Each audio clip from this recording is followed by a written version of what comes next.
So in this video we'll show you how to dis and reassembly the Boker strike.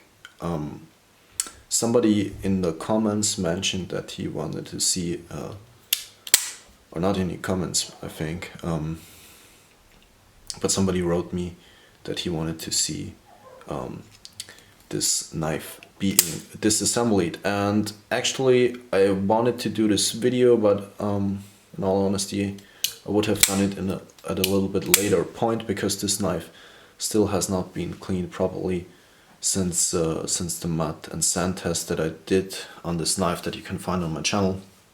It has only been cleaned with water so far, and I wanted to see how long I cannot clean it properly until it fails. So I will take it apart and reassemble it without cleaning it. I have already taken it apart because I already tried to make this video once or twice. So a little bit of the dirt fell off that was inside as I did it, but I did not clean it. And it's still a little bit oily and greasy from the factory grease still, even though this has been washed with water several times and has been in mud and sand. There's still a little bit of factory grease in there. So everything you need is a T8 for the pivot and the T6 for the body screws. Depending on how skilled you are, the disassembly is of course very easy, but the reassembly can be tricky sometimes not. It's really weird. Like 2 out of 4 times I have a hard disassembly, and 2 out of 4 times I have a really easy reassembly. So it's very weird how this knife sometimes works. So off comes our scale. You can see there's some of that factory grease and oil that has been pushed out by the pivot onto the handle scales. So now we depress that. Be careful there, because there's spring tension. So I will leave it like that to show you. This is of course our liner. Safety is in here. Safety. Never use that. If you want to, adjust your safety, you can do this here. I think this is also no, that's not a T6. What is it? Let me see real quick what this is. Oh yeah, that's a T5. For the safety, you need a T5 if you want to make sure that this doesn't rattle or something. If it does, mine doesn't, so no problem.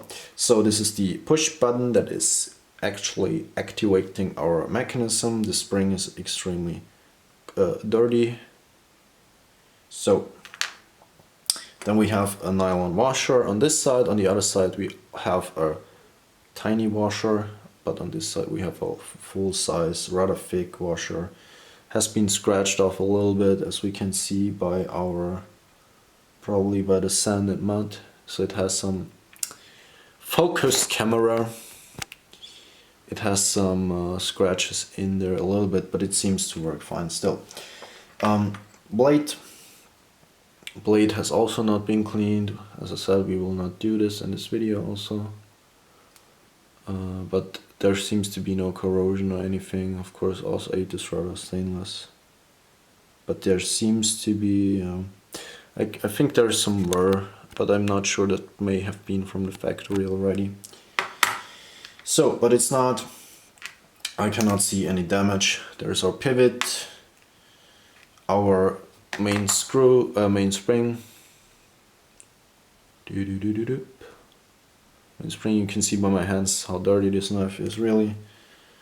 And this is the washer on the other side, and what that does, I will show you real quick. So now this is reassembly this knife. We put in the pivot like so. Make sure this is a D shape, so make sure it is in correctly. If it's not, you cannot reassemble this knife. Now you need to put pressure with one finger onto there, because otherwise this knife will keep falling apart. Now I take my spring. Of course there is this little thingy dingy that I put in this hole. And then we take that washer tube that serves as a washer and also serves to hold our spring inside. Then we take the blade, do not insert the stop pin yet. Then we take the blade, I turn it like so to, you know, this part of the spring, focus. This spring, part of the spring that stands out needs to go into this hole. So I turn it like so I can properly see what I'm doing. Now I heard and saw that this spring engaged. I need to put pressure on the back pivot. So be careful, because this is a very nice way to hurt yourself with the blade, so do not cut yourself. And keep that pressure both on the pivot and on the blade. So always keep pressure tight there, otherwise it will fall apart immediately. Now I put in my washer. Now this is where it all becomes tricky. Ah, shit. Just a second, guys. Ugh. So there is our button. I'll just put it in like so. This button doesn't need to be underneath the blade, like on most auto knives. On this one it doesn't need to be, because the tolerances are not as tight. It's a good thing about more inexpensive manufacturing, I guess. So, but now everything needs to line up. Yeah, right, put pressure on here, otherwise the knife will fly apart. And now we do it like so. I first put in the pivot screw, because that's then I can release a little bit of pressure from the blade. Okay, make sure pivot is in correctly. Now it's no, I don't need to put pressure anymore. I can take my time and put in those T6, and it finally, this time it was a really smooth reassembly, but I guarantee you it's not always like that. Sometimes you just get it right and sometimes just screw up. So if the blade jumps out way too sketchy, then turn down the pivot a little bit more, not too much, like so, otherwise.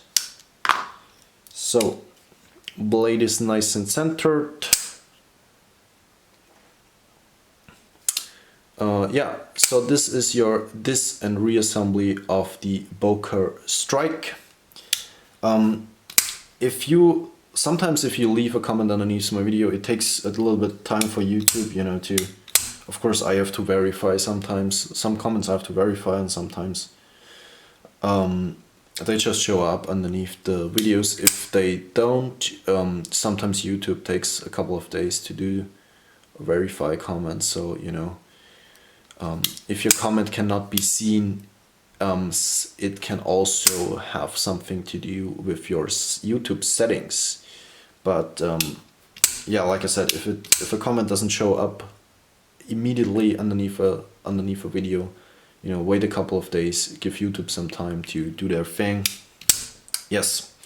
So as you can see, there's no internal damage to this knife by the testings we did so far. I will do some more testings. We have a little bit of blade play from my testings, but nothing severe. Most auto knives do have blade play, especially those more budget auto knives. Oh, my handle scales actually look really worn right now. This knife is not even that old, but it has been definitely kicked around a little bit. The next video I'm gonna do about the Boker strike is where we're gonna baton this knife. Yes, I said that. It's very stupid, but I do it anyway. Because I want to see how that have never batoned with a button lock, and I want to see how that knife can hold up to that. Yeah, thank you guys for watching. Have a nice day. Goodbye, people.